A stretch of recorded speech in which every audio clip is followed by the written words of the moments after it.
Salut à toi, bienvenue sur cette vidéo. Il y a 45 jours exactement, j'ai fait mon premier jeûne hydrique d'une semaine. Donc ça veut dire que pendant une semaine, je n'ai bu que de l'eau. C'était ma première expérience de ce genre et 45 jours après, il est temps d'un petit... Alors, qu'est-ce qui a changé pour moi après ces 7 jours de jeûne hydrique? Pour commencer, depuis ce jeûne, je vais tous les mercredis et les samedis matins au marché. C'est des choses que je faisais pas forcément avant, j'y allais quasiment jamais. Et en faisant ce jeûne, j'ai un peu réfléchi sur ma façon de m'alimenter, etc. Qu'est-ce que je voulais vraiment? Et c'est vrai que commencer par manger local, avoir un contact direct avec les producteurs, c'est quelque chose qui m'est apparu un peu comme une évidence. Donc c'est vrai que depuis ce jeûne, je vais 2 fois par semaine au marché et j'essaie d'acheter exclusivement mes légumes là-bas. Pendant le jeûne, j'ai recommencé la méditation. Donc aussi longtemps avant le jeûne, je méditais tous les matins, 10-15 minutes. Et c'est une habitude que j'avais arrêté de prendre parce que c'est vrai que c'est quelque chose qu'on prend assez vite comme habitude mais qu'on perd aussi rapidement. Donc du coup, comme j'ai recommencé pendant le jeûne, c'est quelque chose que j'ai gardé après. Donc ce jeûne m'a aussi permis de recommencer la méditation. Une petite parenthèse que je conseille à beaucoup de monde. Mais c'est vrai que peut-être sans avoir fait cette expérience-là, j'aurais pas recommencé. Donc c'est aussi ça grâce au jeûne. J'ai aussi recommencé mon jeûne intermittent.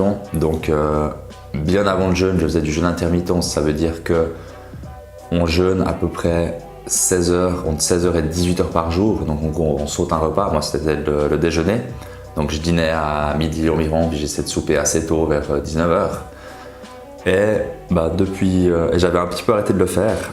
Et depuis le jeûne, j'ai pu recommencer ce jeûne intermittent car je me suis rendu compte que c'est quelque chose qui me convenait vraiment bien.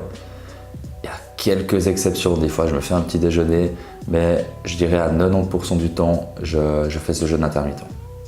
Le jeûne a aussi changé ma vision quand j'ai faim. C'est vrai qu'avant, dès que j'avais faim, dès que je sautais un repas, que je commençais à avoir faim, que je pouvais pas souper un soir, ça me tendait énormément, ça me rendait nerveux et je m'énervais. Je me disais, mon Dieu, je vais pas réussir à dormir, je vais pas manger. Et c'est vrai que le fait de ne pas avoir mangé pendant 7 jours, ça a un petit peu changé ma vision de la chose. Ça veut dire que maintenant, quand j'ai faim, quand je peux pas manger ou des choses comme ça, je me remémore que j'ai réussi à tenir 7 jours, que ça a été, qu'au final c'est très psychologique, puis ça me permet de dépasser un peu cette sensation physique et pouvoir quand même aller de l'avant, même si j'ai pas forcément à manger, même si je saute un repas, ça va quand même. Au niveau de la perte de poids. Donc pendant mon jeûne, j'ai perdu à peu près 11 kilos en une semaine. Bon, il y avait aussi une semaine avant de descente alimentaire où j'enlevais petit à petit des aliments et après une semaine de reprise alimentaire. Donc c'est 3 semaines en tout, mais vraiment une semaine où j'ai pas mangé. Donc j'ai perdu environ 11 kilos. Et sur ces 11 kilos, j'en ai repris 6. Ça veut dire que j'ai lâché 5 kilos, ce qui m'arrangeait bien. Après pareil, c'est aussi que je suis habitué à manger différemment, quand même un peu plus de légumes, j'ai recommencé mon jeûne intermittent, mais voilà, ça m'a quand même permis de perdre beaucoup de poids d'un coup. De toute façon on sait qu'on reprend, mais l'idée c'était pas de reprendre autant ou pire plus, mais de reprendre un petit peu moins. Puis ça c'est un pari réussi. Maintenant avec du recul, quand je referai un jeûne, je ne le referai pas à la maison, car je me suis rendu compte que comme on est dans un cadre qui est ancré dans nos habitudes, donc chez nous, c'est très dur. On arrive à faire des activités qui sortent un peu du commun. C'est vrai que voilà, je me suis remis à la méditation, j'ai dessiné, j'essaie de faire un peu de tai chi le matin, j'ai regardé des vidéos de développement personnel, mais sur toute une journée, je l'ai fait en vacances, on est à peu près 16 heures debout, on va dire, entre 14 et 16 heures. Très vite, j'irais des mauvaises habitudes entre guillemets revenaient quand je savais plus vraiment quoi faire. Donc c'est vrai que j'ai quand même pas mal un peu joué aux jeux vidéo, regardé la télé, des choses pas forcément intelligentes.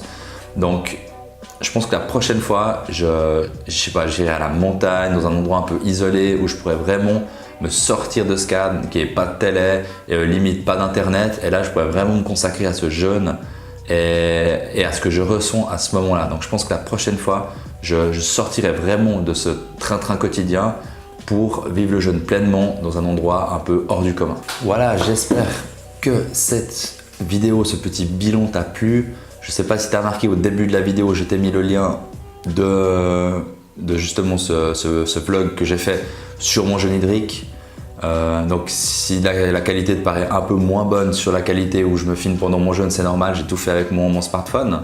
Si tu veux essayer de faire un jeûne, je ne peux que t'encourager avant ça d'aller voir ton médecin, ton naturopathe, un professionnel de la santé qui peut te donner le feu vert pour te dire que tout est ok. Et tu verras que c'est quand même une aventure assez incroyable. En tout cas, moi, ça m'a beaucoup apporté, même au quotidien. Et c'est quelque chose que je regrette pas, même si il y a des moments où c'était quand même assez dur. D'ici là, je te souhaite plein succès dans ta vie et je te dis à bientôt!